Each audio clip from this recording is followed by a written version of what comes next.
Bismillahirrahmanirrahim. Assalamualaikum warahmatullahi wabarakatuh.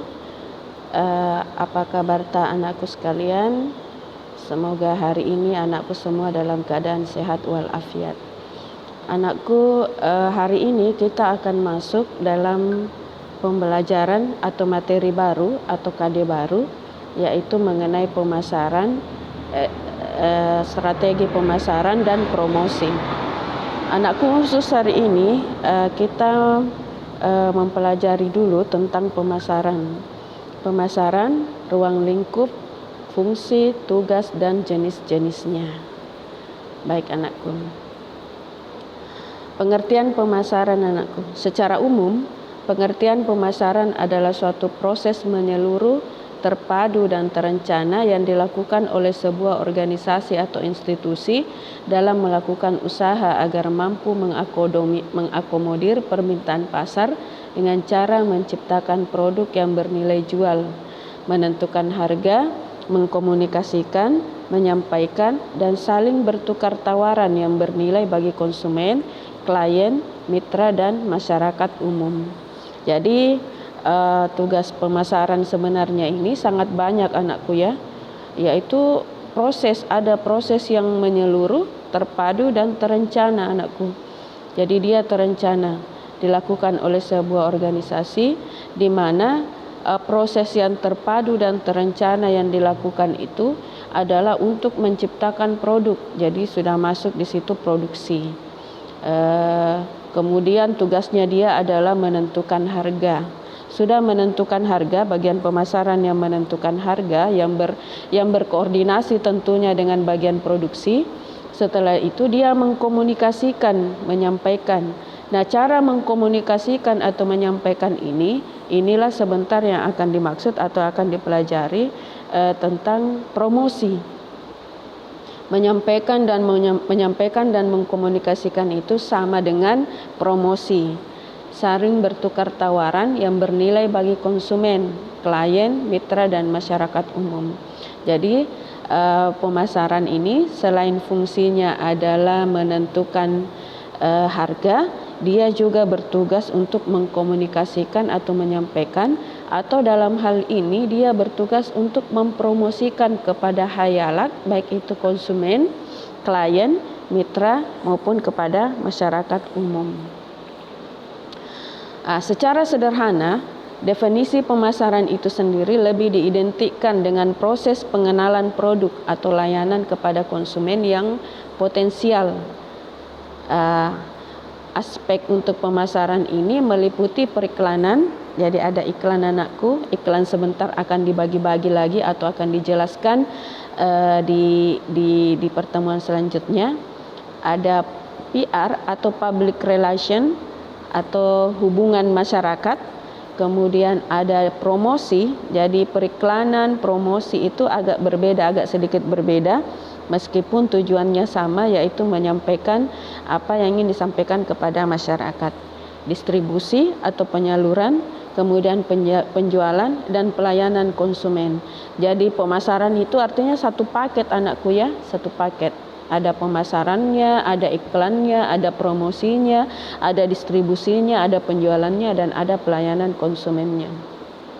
Baik, anakku, secara umum proses pemasaran produk atau layanan dilakukan dengan mengolaborasikan 4 hal, yaitu yang pertama produk, harga, tempat, dan promosi. Semua empat-empatnya ini disebut dengan marketing mix atau bauran pemasaran. Biasa disebut bauran pemasaran atau campuran pemasaran. Nah, marketing mix ini terdiri atas 4 hal, atau nanti dikatakan dia marketing mix atau bauran pemasaran kalau ada keempat-empatnya ini. Apa saja empatnya itu? Yang pertama yaitu pemasaran itu harus ada produk yang ditawarkan kepada calon konsumen. Yang kedua, setelah ada produk, dia harus ada harga anakku yang ditawarkan kepada konsumen. Berapa harga yang dinilai atau berapa nilai yang dipatok oleh suatu bisnis untuk produk atau layanan yang ditawarkan. Selanjutnya, ada tempat atau place atau distribusi untuk merujuk pada distribusi produk yang akan ditawarkan kepada konsumen. Jadi ada tempatnya. Jadi ada tempatnya kita berbisnis, ada tempatnya kita menjual. Nanti kalau dari tempat itu didistribusikan ke konsumen. Kemudian ada promosi anakku, kegiatan komunikasi yang dilakukan untuk menyampaikan informasi mengenai karakteristik dan manfaat produk layanan kepada calon konsumen. Jadi bagaimana caranya kita memperkenalkan sebuah produk yang sudah ada, itu semuanya include di dalam promosi anakku. Nah, sebentar strategi promosi apa yang Anda gunakan, apa yang kita pakai tergantung dari produk dan tergantung dari produk dan jenis-jenis promosi yang akan kita pakai. Nanti promosi akan dibahas pada pertemuan-pertemuan berikutnya. Jadi sekali lagi anakku, marketing mix atau bauran pemasaran terdiri atas 4 hal ya. Ada produk, harus ada harga, kemudian ada tempat, kemudian ada promosi atau periklanan. Selanjutnya anakku, ada jenis-jenis pemasaran. Ada beberapa jenis pemasaran, ada namanya word of mouth marketing, biasa disingkat dengan nama WOMM. Word of mouth marketing ini adalah namanya saja kata pemasaran, kata mulut, ada kata dan ada mulut, berarti ini bisa diartikan promosi dari mulut ke mulut. Ini sering sekali terjadi di lingkungan kita anakku ya. Dan ini adalah promosi yang paling ampuh. Kenapa dikatakan paling ampuh? Karena promosi dari mulut ke mulut ini sudah membuktikan orang-orang memakai produk kita atau memakai produk tersebut sehingga dia membicarakan kebaikan maupun keburukan dari produk tersebut. Ini adalah promosi yang paling jujur sejauh ini. WOMM ini adalah promosi yang paling jujur. Biasanya ini paling efektif karena tidak menggunakan biaya.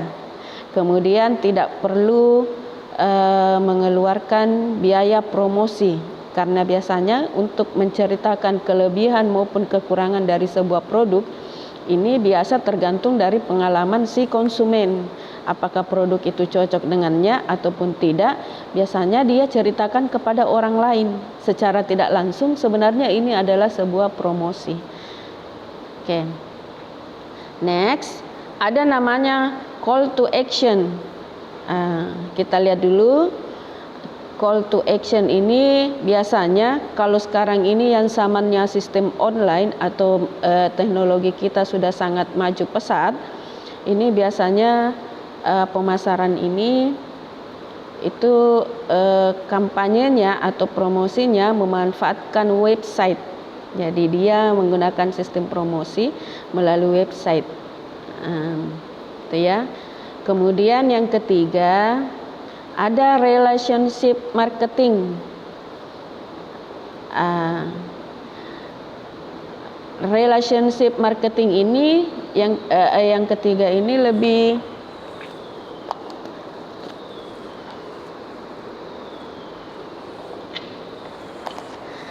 dia lebih mengandalkan hubungan yang sudah pernah ada ya. Maksudnya pelanggan yang sudah lama apabila pelanggan yang sudah lama sudah percaya kepada produk atau merek tertentu. Produk atau merek tertentu anakku. Jadi kalau perusahaan ini mengeluarkan kembali produk barunya, maka pelanggan lama yang sudah percaya pada produk ini itu biasanya sudah menjadi pelanggan tetap. Itu ya. Seperti misalnya produk handphone.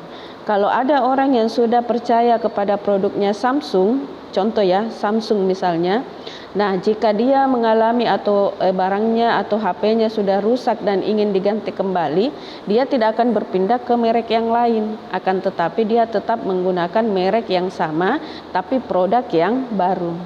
Begitu anakku ya. Dia ini masih loyal. Penggunanya atau pelanggannya yang loyal. Next, ada lagi namanya cloud marketing. Jenis pemasaran yang satu ini masih baru. Cloud marketing memasukkan semua sumber daya dan asetnya melalui online. Jadi semua di-online-kan, termasuk produknya, kemudian cara pemasarannya ini, termasuk biasanya jenisnya itu adalah berita ya, karena ada juga yang produknya itu adalah berita. Nah, semuanya berita-berita atau informasi, berita atau sumber ilmu pengetahuan misalnya itu dimasukkan ke dalam atau disimpan di dalam cloud. Nanti orang bisa mencari situsnya atau bisa mencari melalui aplikasi ini. Contoh misalnya Google ya. Google itu salah satu produknya misalnya adalah menjual ilmu pengetahuan.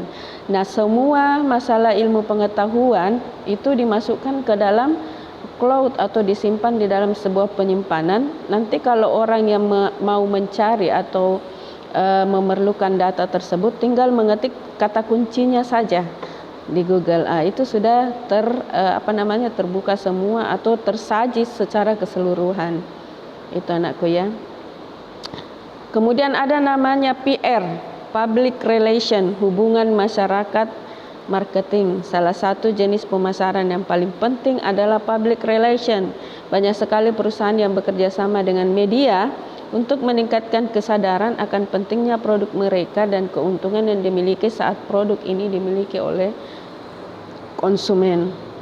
Jadi public relation anakku itu artinya meminta bantuan kepada orang profesional untuk mengiklankan atau mempromosikan barangnya.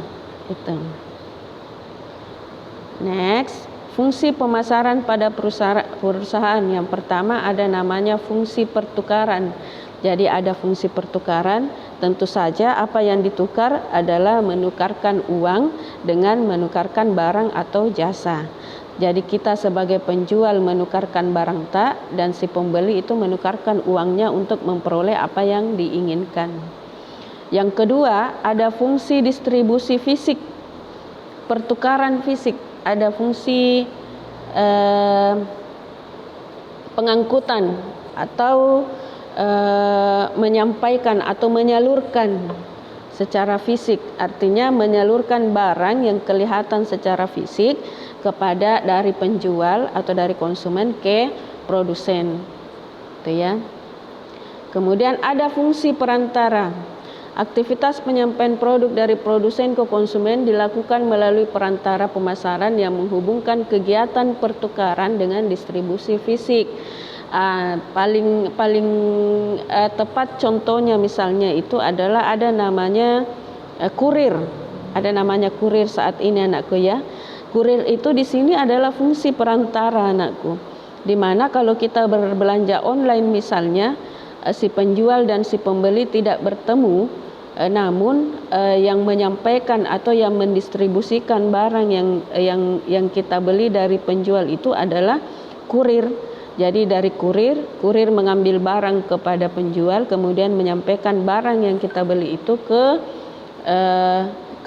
kita atau ke konsumen. Itu ya. Next anakku, tugas pemasaran secara umum. Yang pertama, memperkenalkan produk. Tentu saja pemasaran seperti yang sudah dijelaskan di awal, pemasaran itu salah satu tugasnya adalah memperkenalkan produk. Ini adalah tugas pertama dan tugas terpenting sekaligus tugas terberat bagi sebuah atau bagi orang pemasaran. Karena untuk memperkenalkan sebuah produk itu anakku sangat sulit ya. Kalau diperkenalkan begitu saja mungkin sangat gampang. Cukup menyebutkan saja jenisnya, mereknya dan lain sebagainya. Yang susah itu adalah menerapkan atau meyakinkan masyarakat tentang produk yang kita miliki. Ini adalah tugas terberat. Yang kedua, mencapai target penjualan. Jadi ada target-target penjualan yang harus dicapai oleh tim pemasaran. Ini tidak mudah juga anakku, apalagi kalau dia barang baru atau produk baru. Kalau misalnya dia produk yang artinya mereknya sudah ada, tinggal produknya yang baru, itu mungkin gampang. Apalagi kalau mereknya itu adalah merek yang terkenal. itu tidak terlalu sulit untuk menanamkan kembali kepercayaan masyarakat. Yang menjadi masalah atau yang berat itu adalah jika dia adalah merek baru, kemudian produk baru juga anakku. Itu sangat susah. Itu berbeda dengan produk yang sudah memiliki brand atau sudah memiliki nama. Ini jadi ada sedikit perbedaan. Kemudian yang ketiga, memastikan kepuasan konsumen. Ya, bagaimana caranya menentukan konsumen itu puas terhadap barang atau produk yang kita jual? Yaitu jika konsumen tersebut kembali membeli barang yang sama.